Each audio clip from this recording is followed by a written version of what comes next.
लखनऊ से गिरफ्तार आतंकियों से पूछताछ की गई है, जिसमें कई राज से पर्दा उठा है। सूत्र ये बताते हैं कि यूपी एटीएस ने 2 और युवकों को हिरासत में भी लिया है, जिन पर मिन्हाज को हथियार सप्लाई करने का आरोप है।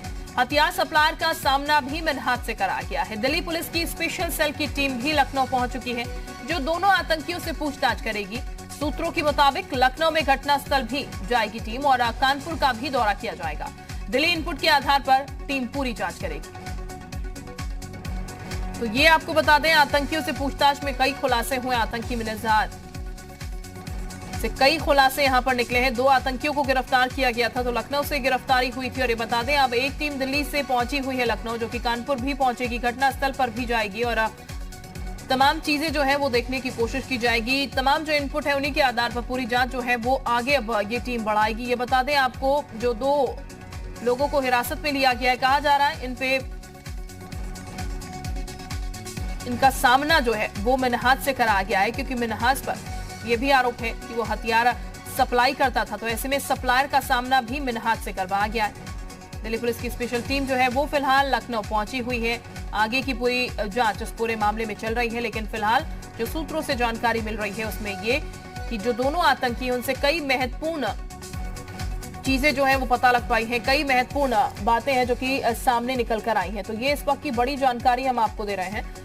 लखनऊ से जो दोनों आतंकी गिरफ्तारी हुए हैं उनमें कई राज हैं जो कि अब यूपी एटीएस द्वारा उगलवाए गए हैं, और उन्हीं के आधार पर आगे की जांच जो है, आगे की पूरी वर्क प्रोसेस जो है वो चल रही है। ये बता दें आपको, सूत्रीय जानकारी दे रहे हैं कि 2 और लोग हैं जिनको हिरासत में लिया गया है, जिन पर मिन्हाज को हथियार सप्लाई करने का आरोप लगा है। इन सप्लायर का सामना मिन्हाज से करवाया गया है, क्योंकि मिन्हाज की अगर बात की जाए तो ये कहा जा रहा है कि मिन्हाज भी सप्लाई करता था हथियार, और ऐसे में मिन्हाज पर यह आरोप है कि वो हथियार सप्लाई करता था, इसीलिए उसका सामना इन लोगों से भी करवाया गया। और दिल्ली पुलिस की जो स्पेशल टीम है वो इस वक्त लखनऊ में ही मौजूद है, जो कि इस पूरे मामले में आगे की कार्रवाई फिलहाल कर रही है, और कानपुर का दौरा भी टीम करेगी। दिल्ली इनपुट के आधार पर टीम जांच पड़ताल आगे बढ़ाएगी। विशाल इस वक्त हमारे साथ ज्यादा जानकारी के साथ जुड़ चुके हैं।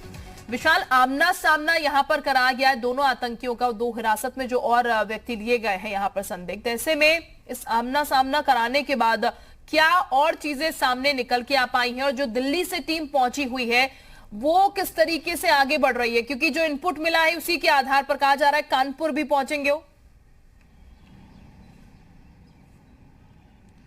देखिए, सीधे तौर पर दोनों ही जो मिन्हाज और मुशीर थे, इनकी जो है पूछताछ शुरू हो चुकी है, और इनका सामना कराया गया है उन हथियार सप्लायरों से जिन्होंने इनको हथियार दिया था। चूँकि मौके से पिस्टल भी बरामद हुई है, इसके साथ साथ जो अर्धनिर्मित बम हैं वो भी बरामद हुए थे। तो पिस्टल कहाँ से आई थी इस बारे में यूपी एटीएस पता लगा रही थी, और इसी कड़ी में जो हथियारों के सप्लायर हैं वो एटीएस की गिरफ्त में आ चुके हैं। हालांकि अभी एटीएस ने इनकी गिरफ्तारी नहीं दिखाई है, और ये भी बताया जा रहा है कि एटीएस इनसे पूछताछ कर रही है हथियार सप्लायर से, और अगर पूछताछ में ये बात निकल के आती है कि इनको मोटिव मालूम था मुशीर और मिन्हाज का, और उसके बावजूद उन्होंने हथियार सप्लाई किया, तो उनके खिलाफ जो है देशद्रोह के तहत कार्रवाई की जाएगी। लेकिन अगर मोटिव नहीं मालूम था तो उनके खिलाफ जो है आर्म्स एक्ट के तहत ही कार्रवाई की जाएगी।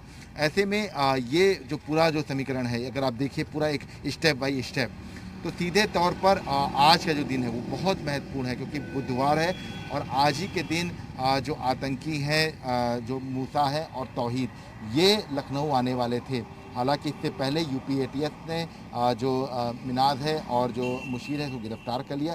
तो आज ही के दिन जो पूछताछ में बताया गया है कि आज ही के दिन मूसा और जो तौहीद हैं वो लखनऊ आने वाले थे, और यहाँ पर आकर प्लानिंग की जाती। क्योंकि बकरीद से पहले तमाम जगहों पर बम ब्लास्ट करने की तैयारी थी, सीरियल ब्लास्ट करने की तैयारी थी, और इसके लिए ई रिक्शा का प्रयोग होना था।